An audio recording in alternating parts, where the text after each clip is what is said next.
Hello students. आज बेटा कुछ हम लोग थोड़ा सा अलग डिस्कशन करने जा रहे हैं। एक्चुअली क्या हुआ है कि बहुत सारे बच्चे मैसेज भी करते हैं और दे आर आस्किंग कि सर जैसे हम लोग का सब कुछ ठीक है। देखिए बेटा, सोर्स बहुत सारे हैं, कहीं ना कहीं पे आपको लेक्चर्स मिल जाएंगे, ठीक है ना। यहाँ नहीं है, कोई और पे मिलेंगे। आप लोग कोचिंग में भी पढ़े हैं, आपके पास मॉड्यूल्स भी हैं, सारी बुक्स हैं, सब कुछ है। ऐसा नहीं है कि किसी के पास मैटर की कमी है। आप सर्च करेंगे, आपको फ्री में मतलब इतने पीडीएफ मिल जाएंगे अनगिनत। मतलब you are overloaded with the matter. But issue क्या आ रहा है तब भी, जैसे बच्चे कहते हैं कि सर हम लोग स्टडी कर रहे हैं, हम लोग पढ़ रहे हैं, बट आधे बच्चों की समस्या क्या बेटा, फिर में सवाल नहीं लग रहा है, ठीक है ना। या सर आप सवाल लगा रहे हैं तो हो जा रहा है, साथ साथ सवाल लगा रहे हैं तो चल जा रहा है, बट हम जब एग्जाम देने जा रहे हैं तो नहीं हो रहा है, ठीक है ना। और ये बेटा कोई प्रॉब्लम आज की नहीं है, ठीक है ना। ये प्रॉब्लम सालों से चली आ रही, हम लोगों के टाइम पे भी यही सॉल्यूशन प्रॉब्लम थी।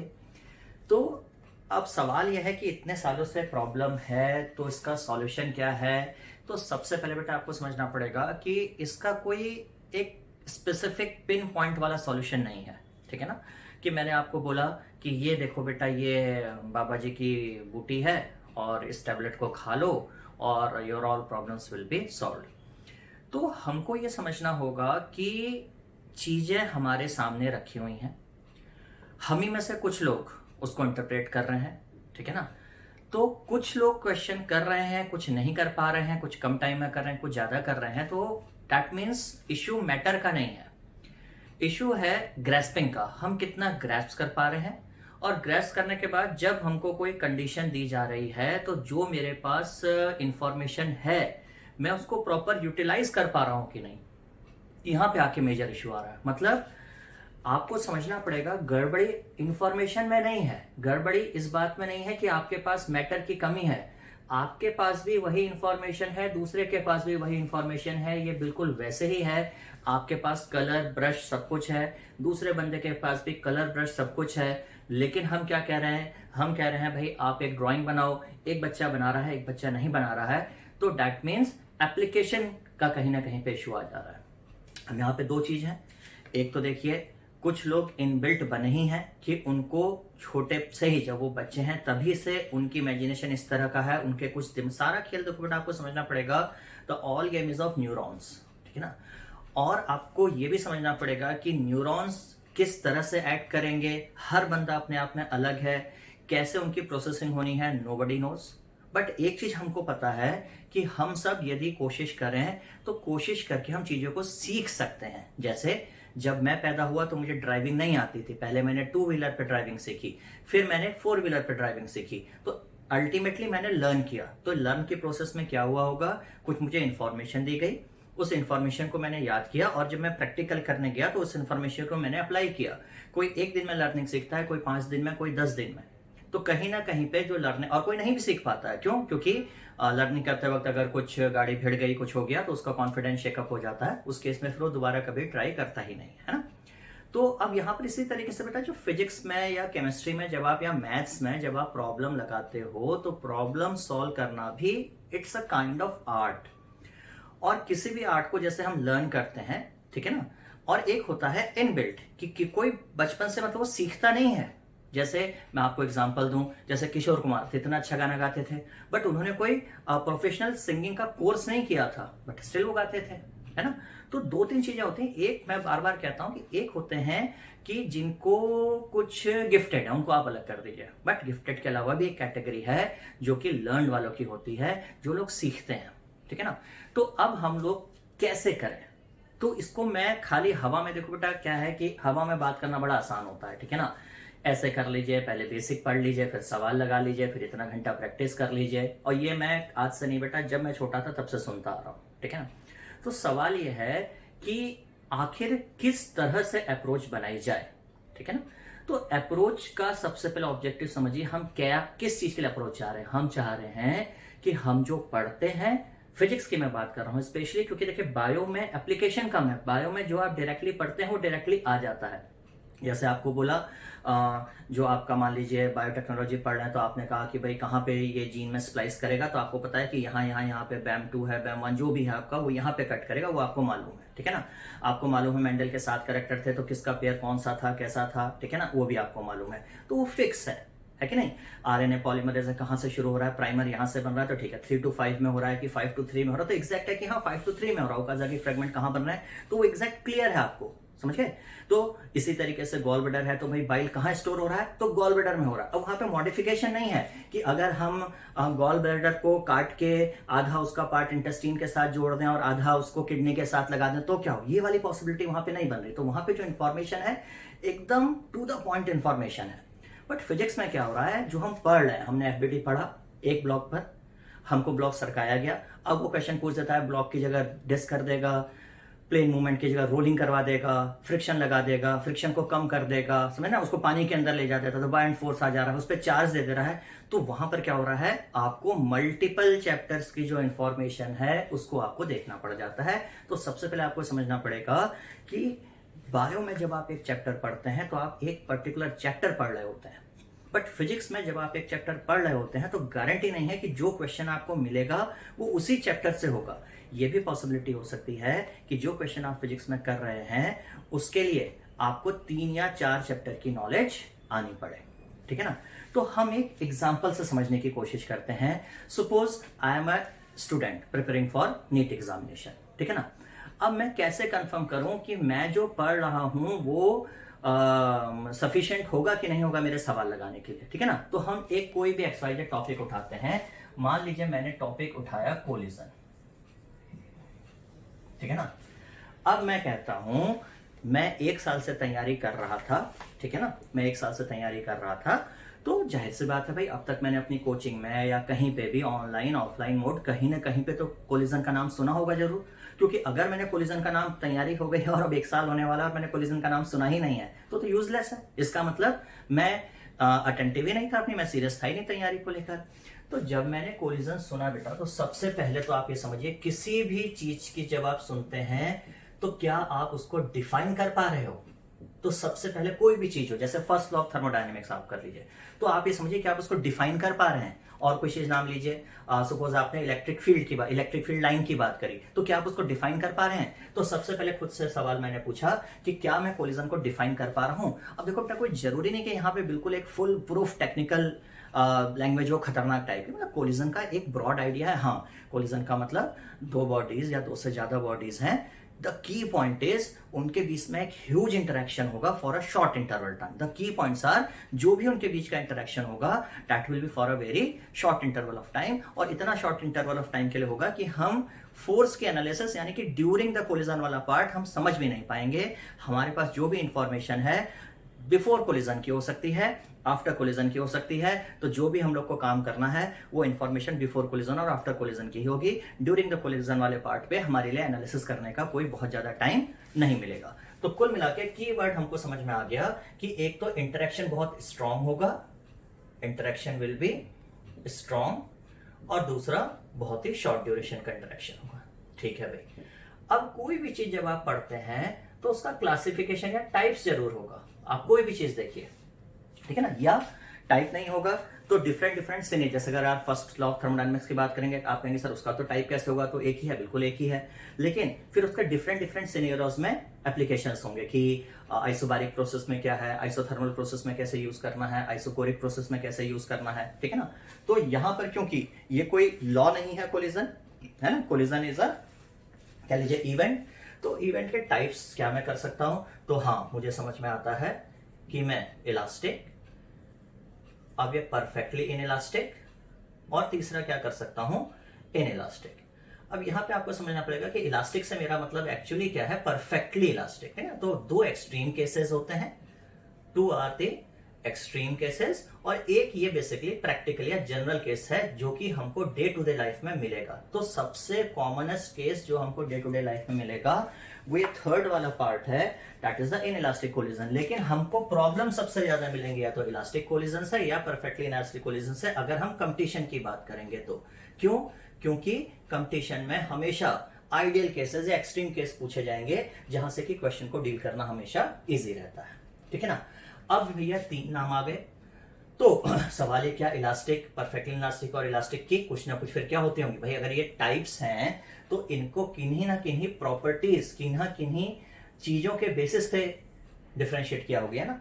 तो मुझे ये समझना पड़ेगा कि क्या मुझे एग्जैक्टली ये चीज मालूम है कि किस पॉइंट के बेसिस पे इनको डिफरेंशिएट किया गया है।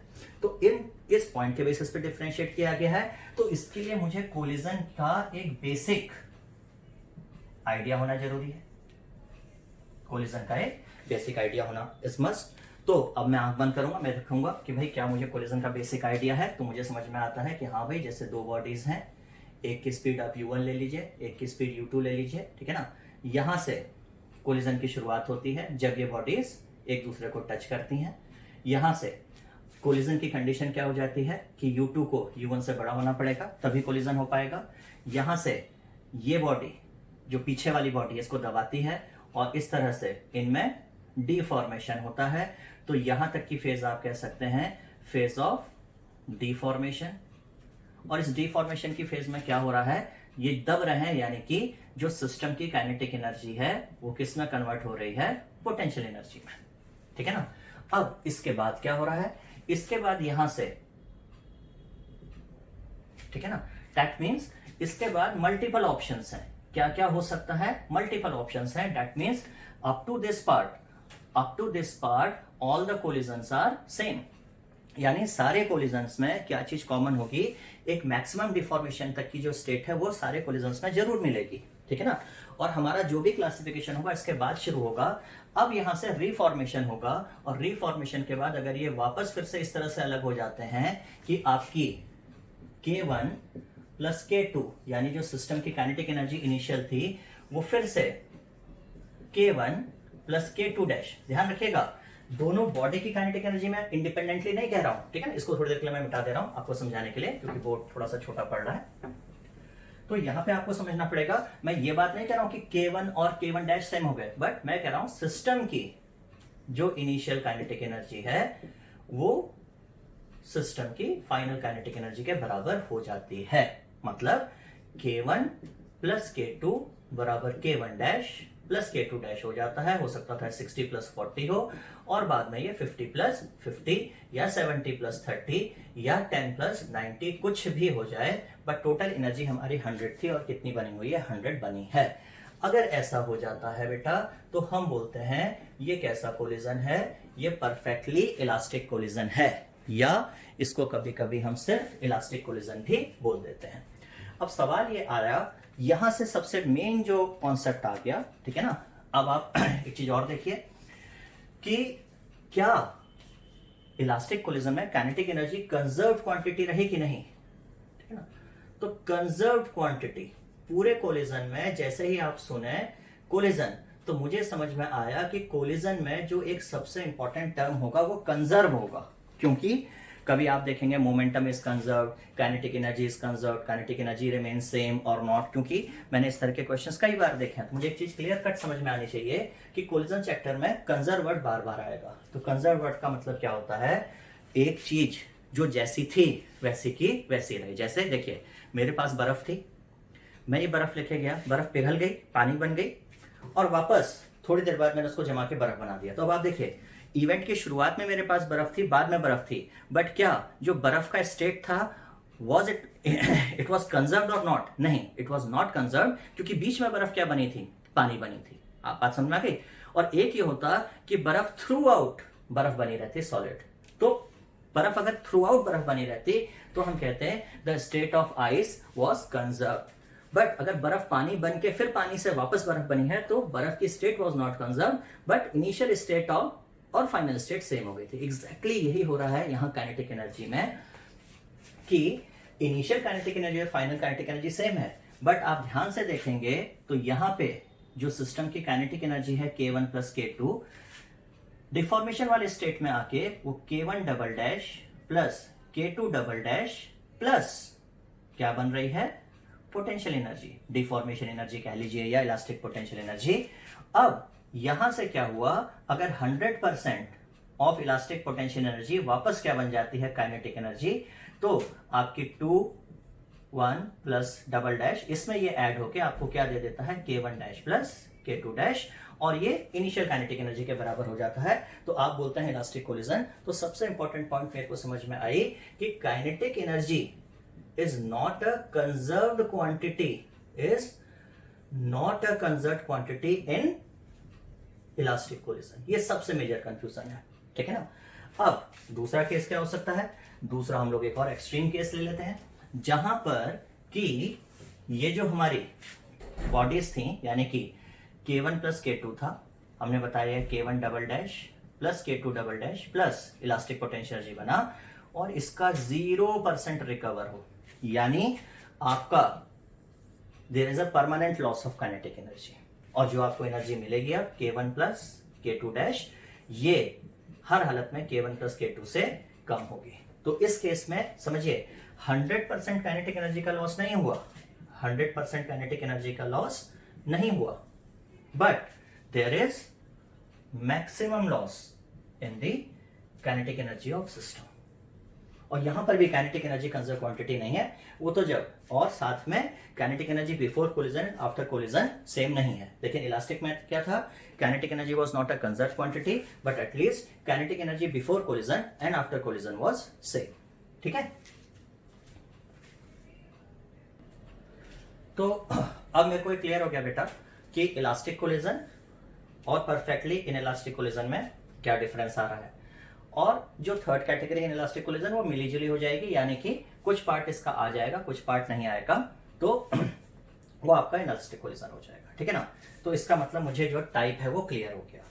अब वापस हम अपने उस पर आते हैं, क्योंकि ये तो मैंने आपको समझाने के लिए बता दिया था कि ये चीज देखिए मैंने लिखनी नहीं है, ये चीज मुझे क्या करनी है बेसिकली, जब मैं सपोज आपने आज डिसाइड किया कि अब मैं कोलिजन के क्वेश्चंस या वर्क एनर्जी चैप्टर के क्वेश्चंस लगाने जा रहा हूं, तो आपको क्या करना है, क्वेश्चन लगाने से पहले आंख बंद करके 10 मिनट या 5 मिनट आपको एक बार एनालाइज करना है कि आप क्वेश्चन लगाने जा रहे हो, बट क्या आपके दिमाग में चीजें हैं कि जब वो क्वेश्चन आप पे थ्रो करेगा कुछ सिचुएशंस, तो क्या उन सिचुएशन को टैकल करने के लिए आपके दिमाग में कुछ इन्फॉर्मेशन है जिनको कि आप यूटिलाइज करके उस प्रॉब्लम को डील कर पाओगे, है कि नहीं।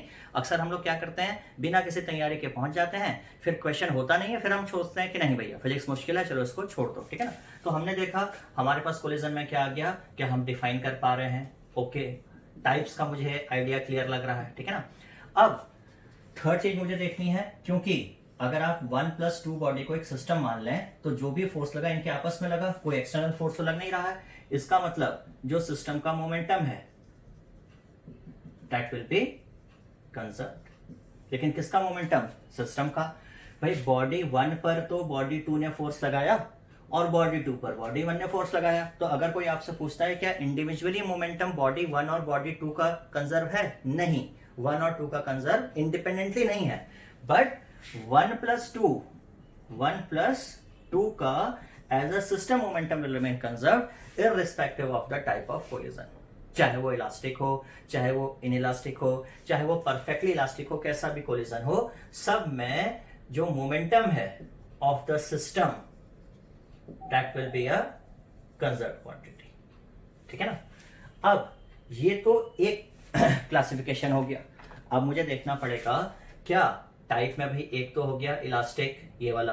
अच्छा, टाइप मतलब जैसे मैं कह रहा हूं कि भाई मुझे क्लास को डिवाइड करना है, तो क्लास को डिवाइड तो हम कई तरह से कर सकते हैं, जेंडर के बेसिस में लड़कियां अलग लड़कियां अलग, हाइट के बेसिस पे, वेट के बेसिस पे, मार्क्स के बेसिस पे, है ना, बहुत सारी चीजें हैं। तो एक और हो जाता है भैया टाइप में, तो मुझे क्लियर होना चाहिए, एक कहलाते हैं हेड ऑन कोलिजन्स और एक कहलाते हैं ओब्लिक कोलिजन्स। हेड ऑन में क्या होता है, दो पार्टिकल जिस लाइन पे चल रहे हैं, यानी जो उनकी रिलेटिव वेलोसिटी वाली लाइन होगी, उनके सेंटर टू सेंटर को जोड़ने वाली लाइन भी सेम होगी, यानी कि हेड ऑन कोलिजन में line joining centre to centre and relative velocity की जो लाइन है वो क्या करेगी, वो कोइंसाइड करेगी या ओवरलैप करेगी। बट ओब्लिक कोलिजन में क्या होता है, जैसे इस तरह से आप देखेंगे, ये बॉडी आ रही है, ये टकराई, सपोज ये रेस्ट पर है, तो ये ऐसे आके टकरा गई, ठीक है ना, इसको हम रेस्ट पे ले रहे हैं, तो ये वी रिलेटिव वाली लाइन हो जाएगी, और ये सेंटर टू सेंटर वाली लाइन हो जाएगी। तो ये सेंटर टू सेंटर लाइन और वी रिलेटिव वाली जो लाइन है वो अलग अलग हो गई। तो ये एक और हो सकता है। फिर हेड ऑन कोलिजन में फिर 3 तरह के जो आपने पढ़े, इलास्टिक, इनइलास्टिक, परफेक्टली इनइलास्टिक और ओब्लिक में भी इलास्टिक वो हो सकता है। समझ गए ना? तो इस तरह से आपने देखा आपकी जो कैटेगरीज हैं वो डेवलप होती जाएंगी। ठीक है ना? तो अब मुझे क्लियर है कि भैया मुझे कोलिजन की डेफिनेशन पता है, मुझे कोलिजन में ये पता है कि किस में काइनेटिक एनर्जी सेम रहनी है बिफोर आफ्टर, किस में नहीं रहनी है। ठीक है ना? अब मैंने देखा कि भैया क्या इसके अलावा कोई और टर्म ऐसा है जो कोलिजन में यूज होता है? बिल्कुल होता है। कोलिजन चैप्टर आते ही एक चीज ऐसी है जिसपे आपका दिमाग जाएगा, डेट इज ई। तो वो हो जाती है coefficient of restitution. Coefficient of restitution. तो बिना इसके कोलिजन चैप्टर आगे बढ़ेगा ही नहीं, क्योंकि मेरी गारंटी है अगर आप पिछले 10 साल के क्वेश्चंस देख लेंगे वर्क एनर्जी या कोलिजन के, तो आप देखेंगे 10 साल के क्वेश्चन में कम से कम 2 या 3 बार आपको कहीं ना कहीं सवाल में कोफिशिएंट ऑफ रेस्टिट्यूशन लिखा हुआ मिल जाएगा। दैट मीन्स बिना कोफिशिएंट ऑफ रेस्टिट्यूशन को समझे कोलिजन चैप्टर पे हाथ डालने का कोई बेनिफिट नहीं है। तो फिर मुझे सोचना पड़ेगा क्या मुझे कोफिशिएंट ऑफ रेस्टिट्यूशन का क्लियर कट आइडिया है? ठीक है ना? और ये चीजें ऐसे नहीं करनी है बेटा कि जब आप सवाल लगाने जा रहे हैं तो उसको थ्योरी पढ़ ली। क्योंकि देखो होता क्या, हम क्या गड़बड़ करते हैं, मैं कई बार ये चीज अपने लेक्चर्स में बताया हूं। आपने मान लीजिए आज से 1 महीना पहले कोलिजन पढ़ा तो या तो भाई अब आप कहिए आपने कच्चा पढ़ा कि पक्का पढ़ा। ठीक है ना भाई? अगर मैं आपसे पूछूंगा आपने 1 महीना पहले पढ़ा, बस ऐवे ही पढ़ा, बस टाइम पास करने के लिए पढ़ा, कि आपने एग्जामिनेशन पॉइंट ऑफ व्यू से पढ़ा? जवाब दीजिए इसका और ईमानदारी से जवाब दीजिए, है कि नहीं? तो आप कहेंगे नहीं सर हमने तो एग्जामिनेशन पॉइंट ऑफ व्यू से पढ़ा। तो अगर आपने एग्जामिनेशन पॉइंट ऑफ व्यू से पढ़ा तो क्या आपने सोचा था कि अगर हम इसको 1 महीने बाद आंख बंद करके सोने से पहले अगर मैं आंख बंद करके रिवाइज करूंगा तो मुझे क्या क्या पॉइंट्स दिमाग में रखने होंगे? मतलब जिस वक्त आप पढ़ रहे थे कोलिजन, क्या उस वक्त आपके दिमाग ने ये प्रैक्टिस, ये एनालिसिस, ये मेहनत करी? क्योंकि देखिए आपको समझना होगा बेटा, आपको नए साइनेप्स क्रिएट करने हैं। और नए साइनेप्स कब क्रिएट होते हैं? थॉट से। समझ रहे हैं? आपको जब आप सोचते हैं तब वो नए न्यूरॉन्स के कनेक्शंस बनते हैं, खट खट खट। वो एक स्वाभाविक प्रोसेस है, नेचुरल प्रोसेस है। और चीजें आप ऐसे ही लर्न करते हैं। लर्निंग क्या होती है? Learning is creation of new synapse. आप इस पॉइंट को एकदम क्लियर कट समझिए, learning is the creation of new synapses. तो जिस वक्त आप पढ़ रहे थे, अगर उस वक्त आपने सोचा होता, क्या उस वक्त आपने डिसाइड किया कि कोलिजन की डेफिनेशन क्या होगी, उसका टाइप क्या होगा? टाइप भी 2 तरह से टाइप कर सकते हैं, इलास्टिक वाला पैटर्न और हेड ऑन और ओब्लिक वाला कोलिजन। क्या मेजर 2 इक्वेशन कोलिजन्स में रहेंगी? क्योंकि हम सबको पता है कि पूरे कोलिजन 2 ही इक्वेशंस पे टिका है। एक इक्वेशन यूज होती है कंजर्वेशन ऑफ मोमेंटम वाली, एक इक्वेशन यूज होती है kinetic energy before and after वाली, और तीसरी इक्वेशन यूज होती है कोफिशिएंट ऑफ रेस्टिट्यूशन वाली। तो 3 इक्वेशन के दम पे पूरा चैप्टर होता है। तो क्या आप मुझे तीनों चीजें क्लियर हैं? तो कोफिशिएंट ऑफ रेस्टिट्यूशन क्या है? कोफिशिएंट ऑफ रेस्टिट्यूशन को समझने के बहुत सारे तरीके हैं। एक तो देखिए, जैसे आप किसी भी बॉडी को पकड़ लीजिए, ये टक्कर हुई तो 1 ने 2 पे कुछ फोर्स लगाया जिसकी वजह से इसका मोमेंटम चेंज हुआ। ठीक है ना? तो मान लीजिए यहां पे कुछ मोमेंटम का चेंज हुआ, तो एक आप कह लीजिए this was impulse of deformation. और इसके बाद ये जो डिफॉर्मेशन हुआ था वापस कौन सी प्रोसेस हुई? रिफॉर्मेशन वाली। तो सेकेंड हाफ में क्या आ जाएगी? सेकेंड हाफ में आ जाएगी इंपल्स ऑफ रिफॉर्मेशन। अब इंपल्स क्या होती है? एफ डेल्टा टी या चेंज इन मोमेंटम, है ना? तो अब हम क्या कहते हैं? Coefficient of restitution is basically impulse of reformation किसी भी बॉडी में, चाहे 1 में चाहे 2 में, अपॉन इंपल्स ऑफ डिफॉर्मेशन। ठीक है? अब यहां से ऐसे ही समझ सकते हैं, परफेक्टली इनइलास्टिक में तो रिफॉर्मेशन हुआ ही नहीं, तो परफेक्टली इनइलास्टिक में कितना हो जाएगा? 0। और इलास्टिक में 100% रिफॉर्मेशन हो गया, यानी दोनों सेम थे, तो उसके लिए ई कितना हो गया? 1। तो आपको समझ में आ जाना चाहिए कि जो ई की रेंज होगी वो कहां से कहां होगी? 0 to 1। परफेक्टली इनइलास्टिक के केस में ई 0 हो जाएगा। और परफेक्टली इलास्टिक, मैं बार बार रिपीट कर रहा हूं, परफेक्टली इलास्टिक को हम लोग सिर्फ इलास्टिक बोल देते हैं। इलास्टिक के केस में कोफिशिएंट ऑफ रेस्टिट्यूशन हो जाएगा 1। ठीक है ना? अब जब हम मैथमेटिकल कैलकुलेशन करते हैं तो इसका एक और पैटर्न आ जाता है, velocity of separation upon velocity of approach. मतलब कोलिजन के बाद दोनों बॉडीज की रिलेटिव वेलोसिटी कितनी थी और कोलिजन से पहले दोनों बॉडीज की रिलेटिव वेलोसिटी कितनी थी। ठीक है ना? तो अब मेरे को समझ में आया कि 3 चीजें मेन होंगी जिनसे हम क्वेश्चंस लगाते हैं। ठीक है ना? तो तीन चीजें क्या क्या हो गई, तीन चीजें हो गई। एक तो law of conservation of momentum की इक्वेशन यूज होगी, उसके बाद इलास्टिक कोलिजन के केस में हम before and after kinetic energy को कंजर्व रख सकते हैं, और तीसरा हम लोग क्या यूज कर सकते हैं, कोफिशिएंट ऑफ रेस्टिट्यूशन। फिर हमको देखना होगा अब जो एक्स्ट्रा एक चीज देखनी होती है, क्योंकि आपको देखना होता है हेड ऑन कोलिजन के केसेस। अब यहां से आप आते हैं देखो अभी तक हम नंबर्स वाले सिस्टम पर आ ही नहीं। अब अगर आप हेड ऑन कोलिजन के केसेस पढ़ेंगे तो आप इलास्टिक केस पढ़ सकते हैं, इलास्टिक या जनरल केस। तब आपको देखना पड़ेगा कि आपके पास एक सिचुएशन होती है कि भैया ये U1 है, ये U2 है, यहां से टक्कर हुई, ये मैक्सिमम डिफॉर्मेशन हुआ, यहां तक रिफॉर्मेशन हुआ, और इसके बाद दोनों अलग हो गए V1 और V2 से। तो हमारे पास कुछ फॉर्मूले आते हैं। तो अब लास्ट में हमको देखना होता है, देखो यहाँ पे मैं बना रहा हूं, आपने देखा क्या आप डिफाइन कर पाते थे, क्या आप उसके कॉन्सेप्ट यानी टाइप्स को समझ पाते थे। आप टाइप्स इसलिए इंपॉर्टेंट है कि आप बेसिस ऑफ क्लासिफिकेशन समझ पा रहे हैं कि नहीं, कि किस में मोमेंटम कंजर्व रहेगा, किस में काइनेटिक एनर्जी कंजर्व रहेगी, किस में रिलेटिव वेलोसिटी और सेंटर ऑफ मास की लाइन सेम सेम रहेगी, समझ गए। तो यहां से टाइप से आपने सीखा। फिर आपने क्या देखा, एक एक्स्ट्रा चीज कह लीजिए कोफिशिएंट ऑफ रेस्टिट्यूशन आपने देखा, ठीक है ना। फिर आपको देखने होते हैं कुछ मेजर फॉर्मूले। ये अब आती है फॉर्मूलों की बारी। तो आप देखेंगे फॉर्मूला किस किस पे आ जाएगा। जैसे हेड ऑन कोलिजन का केस होगा तो फिर वो याद होना चाहिए, है ना, m1 minus m2 upon m1 plus m2 into u1 plus 2m2 upon m1 plus m2 into u2। तो ये आपका फॉर्मूला आ जाता है किसका, जो फाइनल वेलोसिटीज होती हैं। अब दो फॉर्मूले होंगे। V2 के लिए आपको क्या याद रखना है कि सिर्फ 1 और 2 को अदला बदली कर देनी है, यानी m2 माइनस m1, यहाँ यही रहा क्योंकि ऐड करने में तो फर्क पड़ा नहीं।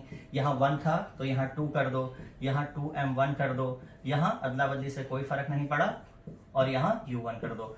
तो सबसे पहले मुझे ये फॉर्मूला याद होना चाहिए, है कि नहीं, क्योंकि ये formula head on elastic collision वाले में कम से कम 10 बार आप यूज कर सकते हैं, है कि नहीं। अब इसी तरह से अगर हम इसको जनरलाइज कर दें फॉर्मूले में ही, अगर हम इसको देखिए, आप क्या कर सकते हैं, आप नॉर्मल जो इन इलास्टिक कोलिजन है उसको आप सेंटर पे रख लीजिए, यानी कि बेस किसको बना लीजिए, जो आपका इन इलास्टिक कोलिजन है। अब इन इलास्टिक कोलिजन है तो उसके फॉर्मूले में ई आएगा, ठीक है ना। अगर आपको इन इलास्टिक कोलिजन को परफेक्टली इलास्टिक करना है तो ई को 1 पुट कर दीजिए, और अगर आप इसको परफेक्टली इन इलास्टिक बनाना है तो आप ई को 0 पुट कर दीजिए। तो जो लोग एक स्टेप आगे निकलना चाहते हैं वो क्या कर सकते हैं यहाँ पर, कि वो इलास्टिक की बजाय एक जनरल एक्सप्रेशन याद रख लें, है ना। ये भी हमारे पास एक तरीका हो सकता है कि हम एक जनरल एक्सप्रेशन याद रख लें, जिसमें कि हम अलग से इलास्टिक इन इलास्टिक के फॉर्मूले याद न रखें। हम उसमें क्या कर लें, हम सीधे सीधे एक जनरल फॉर्मूला, जैसे यहां पे क्या हो जाएगा, m1 minus em2 upon m1 plus m2 u1 plus 1 plus e m2 upon m1 plus m2 into u2। तो अब मैं ये समझ सकता हूं कि अगर मैं ये फॉर्मूला याद कर लेता हूं तो मुझे और ज्यादा बेनिफिट मिल जाता है। कैसे, देखिए अब आप क्या कर सकते हो, अगर आप इस फॉर्मूले में, फिर से इसको मैं मिटा रहा हूं, ठीक है ना, आप इस फॉर्मूले में ई को 1 पुट कर दीजिए। तो अगर आप ई को यहाँ पे 1 पुट कर देंगे तो आप किस पे आ जाएंगे, आप आ जाएंगे परफेक्टली इलास्टिक कोलिजन पर। तो आपका क्या बन गया, देखिए m1 minus m2 upon m1 plus m2 into u1 plus 1 plus 1 2 2m2 upon m1 plus m2 into u2। अगर आप ई को 0 पुट कर देते हैं तो देखिए आपका क्या बन जाता है, m1 upon m1 plus m2 into u1 plus यहां से फिर 0 पुट कर दीजिए, m2 upon m1 plus m2 u2। तो आपका v1 और v2 सेम आ जाएगा। आप देखिएगा m1 u1 plus m2 u2 upon m1 plus m2, ठीक है ना। ये आपका क्या बन जाता है, ये आपका बन जाता है परफेक्टली इन इलास्टिक कोलिजन, ठीक है बच्चे। अब इसके अलावा हमको क्या देखना होता है, क्योंकि इलास्टिक में तो काइनेटिक एनर्जी का लॉस होगा नहीं, तो इन इलास्टिक में एक नई चीज आ जाएगी, लॉस इन काइनेटिक एनर्जी। तो फिर एक लॉस इन काइनेटिक एनर्जी का फॉर्मूला आना चाहिए, समझ गए। तो इस तरह से अब इलास्टिक के फिर कुछ केसेस हो सकते हैं, जैसे अगर दोनों बॉडीज को हम यहाँ सेम कर लें, तो जितना अब आप प्रैक्टिस करेंगे, अगर आपके दोनों बॉडीज के मास सेम हो जाए, जैसे यहाँ पर आप m और m को सेम कर दें, तो ये पोर्शन 0 हो जाएगा और ये पोर्शन कितना हो जाएगा 2m/2m, यानी कि v1 बराबर आ जाएगा u2। और जब आप v2 का एक्सप्रेशन निकाल लेते हैं v2 बराबर आ जाएगा u1। दैट मीन्स अगर दोनों बॉडीज इलास्टिक कोलिजन में सेम मास की हो और इसकी स्पीड u1 हो, इसकी स्पीड u2 हो, तो टक्कर के बाद वेलोसिटीज क्या हो जाती हैं, अदला बदली हो जाती है। जो u2 है वो बन जाएगी पहले वाले की स्पीड और जो u1 है वो बन जाएगी दूसरे वाले की स्पीड। तो आप याद रख सकते हैं कि हाँ भाई, जो आइडेंटिकल मासेस के केस में अगर हेड ऑन कोलिजन होता है तो सिंपली आप याद रख सकते हैं वेलोसिटीज गेट एक्सचेंज। तो इससे आपको कौन से क्वेश्चंस करने में मदद मिलेगी, जब आपने इस तरह के केसेस देखे होंगे, जैसे कैरम की गोटियां पड़ी रहती हैं, इस तरह से बिलियर्ड्स बॉल लगी रहती हैं, अगर कोई बॉल यहां से आके टक से टकराएगी तो क्या होगा, ये रुक जाएगी, ये आगे बढ़ेगी, फिर इसके आगे ये रुक जाएगी, ये आगे बढ़ेगी, क्योंकि ये रेस्ट पर है, ठीक है ना। तो ये रेस्ट पर आ गई, ये वी से आई थी, ये रेस्ट पे, पीछे वाली रेस्ट पे आ गई, ये वी से आगे बढ़ी, फिर इसका कोलिजन हुआ तो ये रेस्ट पे आ गई, और इस तरह से आते आते लास्ट में ये वाली वी से इससे जब टकराएगी तो लास्ट वाली रेस्ट पे आ जाएगी ये सारी बॉल, और लास्ट वाली किससे निकल जाएगी, वी से। तो होगा क्या, 1 2 3 4 5 6 बॉल थी, तो यहाँ पे भी 1 2 3 4 5 1 2 3 4 5 6 बॉल यहाँ पे रेस्ट पे रहेगी, तो लास्ट वाली निकल जाएगी। जैसे आपने कैरम में देखा होगा, कैरम के ढेर में जब आती है कोई गोटी से आप मारेंगे तो जो हिट करेगी वो यहाँ रुक जाएगी, और जो आगे वाली गोटी है वो निकल के जो उसका डेस्टिनेशन होता है, जो राउंड सा प्लेस होता है, वहां पे जाके वो पहुंच जाती है, ठीक है ना। तो इस तरीके से अब क्या है कि अब जब आपने आईज क्लोज करी और अब आपके सामने मुश्किल से 5 सेकंड लगा, आपके पास सारा फिगर है कोलिजन का, कोलिजन के टाइप्स का, टाइप्स 2 तरह से, इलास्टिक टाइप से और हेड ऑन और ओब्लिक के टाइप से। देन उसका पूरा आपका टाइप का बेसिस आपको मालूम है कि काइनेटिक एनर्जी का कंजर्वेशन क्या कह रहा है, मोमेंटम का कंजर्वेशन क्या कह रहा है। ओब्लिक है तो लाइन ऑफ इम्पैक्ट क्या है, कहाँ मोमेंटम कंजर्व रहेगा, लाइन ऑफ इम्पैक्ट क्या है, perpendicular to line of impact क्या चीज होती है, कोफिशिएंट ऑफ रेस्टिट्यूशन क्या होता है, ठीक है ना। फिर उसके बाद आपके केसेस या फॉर्मूले आ जाते हैं। तो क्या मैं 3 अलग अलग फॉर्मूले याद रखूं या मैं एक फॉर्मूला याद रख के दोनों चीजों का काम कर सकता हूं। फिर ओब्लिक के क्वेश्चन किस तरह से होंगे, ठीक है ना। तो जब इस तरह से हमने काम किया तो अब हम रेडी हैं कि किसी भी सीन पे जाके कोई भी क्वेश्चन हमको मिलेगा तो हम कर सकते हैं। लेकिन यहां पर भी क्या होगा, आप 10 सवाल लगाएंगे, 8 नहीं लगेंगे, जो 2 अलग से सवाल मिलेंगे उस पर हमको टीचर की मदद लेनी पड़ती है। वहीं पे आके कोचिंग्स का या जो मेंटर्स होते हैं उनका रोल आता है।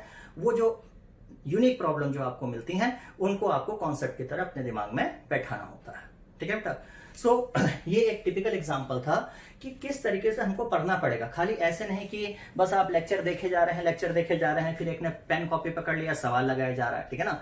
तो सवाल आप कितने लगाओगे, और प्रैक्टिस करने के लिए क्या होना चाहिए, प्रैक्टिस करने के लिए आपको जोश होना चाहिए। जोश तब आता है जब सवाल सही लगता जाएगा, और सही सवाल लगने के लिए आपको चीजें तुरंत क्लिक करनी चाहिए। तो आपका फोकस हमेशा ये होना चाहिए बेटा फिजिक्स में कि आप जो भी चीज पढ़ रहे हैं आप ये समझिए कि उसका बेसिक क्लासिफिकेशन का डेफिनेशन क्या है, उसका मेन कॉन्सेप्ट क्या है, और उस चैप्टर के यूनिक चीजें क्या क्या हैं, कौन सी चीजें हैं जो उस चैप्टर में यूज होने वाली हैं, ठीक है ना। हम कोई और चैप्टर पकड़ लेते हैं, जैसे सपोज आपने कहा मोमेंट ऑफ इनर्शिया, तो मोमेंट ऑफ इनर्शिया में फिर वही बात आएगी, क्या आप उसको डिफाइन कर पा रहे हैं, ठीक है ना। क्या आप उस चीज को समझ पा रहे हैं कि मोमेंट ऑफ इनर्शिया का, इसमें 10 से 15 मिनट लग सकता है आपको सोचने में कि भाई मोमेंट ऑफ इनर्शिया कहना क्या चाह रहा है, एक काम हुआ। फिर डिफरेंट सर्कमस्टेंसेस में मोमेंट ऑफ इनर्शिया निकालना, उससे रिलेटेड क्या थ्योरम्स हैं, तो आपको सिमेट्री का आइडिया होना चाहिए, आपको पैरेलल एक्सिस थ्योरम आनी चाहिए, आपको परपेंडिकुलर एक्सिस थ्योरम आनी चाहिए। तो अगर 3 चीजों का आइडिया आपको हो जाता है तो आप देखेंगे मैक्सिमम क्वेश्चन आप डील कर ले जाएंगे, ठीक है ना। सो आई होप आप इसको देखेंगे और कुछ आप इससे सीखेंगे और कुछ इंप्रूव करने की कोशिश करेंगे, ठीक है ना। तो नेक्स्ट चैप्टर में, और आप देखेंगे ऑलमोस्ट अगर आप ध्यान से सोचोगे तो 50% चैप्टर भी हमने बातों बातों में कंप्लीट किया, ठीक है। प्रॉब्लम्स नहीं लगाई, बट आप देखोगे कि सारे मुद्दे पर हम लोगों ने डिस्कशन किया कि कैसे कोलिजन को हमको पढ़ना है या कैसे कोई भी टॉपिक हमको पढ़ना है, ठीक है ना। तो आज आप लोग थोड़ा सा रेस्ट करिए, ब्रेक लीजिए और एक बार सोचिए कि क्या आप एक सही तरीके से पढ़ रहे हैं या बस आप दुनिया भर के माया जाल में लिपटे हुए हैं, कभी कुछ, कभी यहाँ का वीडियो, कभी वहां का वीडियो, कभी इधर, कभी कोई किताब, कभी इसका मॉड्यूल, कभी उसका मॉड्यूल, ये सब कर रहे हैं, या आपके पास एक to the point crisp theory है जिसको आप बार बार सोच के मजबूत करने की कोशिश कर रहे हैं और आप रियल में प्रैक्टिस कर रहे हैं, ठीक है ना। सो ट्राई टू, अभी भी कोई दिक्कत नहीं है बेटा, काफी टाइम है, अभी भी सब लोग इंप्रूव करने की कोशिश करें। देखिए फिर वही बात है, अगर आप कहेंगे कि सर अगर सारे के सारे 16 लाख लोग इंप्रूव कर जाएंगे तो फायदा क्या होगा? एकदम सही बात है, अगर हर बच्चा 4 मार्क्स से इंप्रूव कर जाएगा तो कोई फायदा नहीं है। लेकिन ऐसा होता नहीं है। जब मैं कोई भी लेक्चर दूंगा तो किसी के दिमाग में ज्यादा बात आएगी, किसी के दिमाग में कम, किसी का एग्जीक्यूशन ज्यादा होगा, किसी का एग्जीक्यूशन कम। तो इस लेक्चर के बाद अगर एक बच्चा भी उसको सही तरीके से एग्जीक्यूट कर ले जाता है और उसके रिजल्ट में इंप्रूव आता है तो वो हमारा जो पर्पस है वो सॉल्व हो जाता है। ठीक है बेटा, so all the best for your examination. कोई दिमाग में आपको ज्यादा फालतू नहीं सोचना है, क्योंकि हो सकता है अभी फिर नीट पोस्टपोन हो जाए, क्योंकि जिस हिसाब से केसेस बढ़ रहे हैं हम कौन जाने। तो 50 दिन बाद क्या होने वाला बेटा, नोबडी नोज। हो सकता है नीट अपनी तारीख पर हो, ठीक है ना, हो सकता है तब तक वैक्सीन आ जाए, बट इन सब में आप फिर से देखिए क्या लगा हुआ है, इन सब में सकता है वर्ड लगा हुआ है, यानी दिस ऑल आर प्रोबेबिलिटीज। सो आपका काम बस क्या है, देखो होगा नहीं होगा वो अलग चीज है, बट हमको प्रिपेयर रहना है कि जिस भी दिन नीट हो हम अपना एग्जाम अच्छे से करके आए। ठीक है, so okay, thank you, all the best for examination.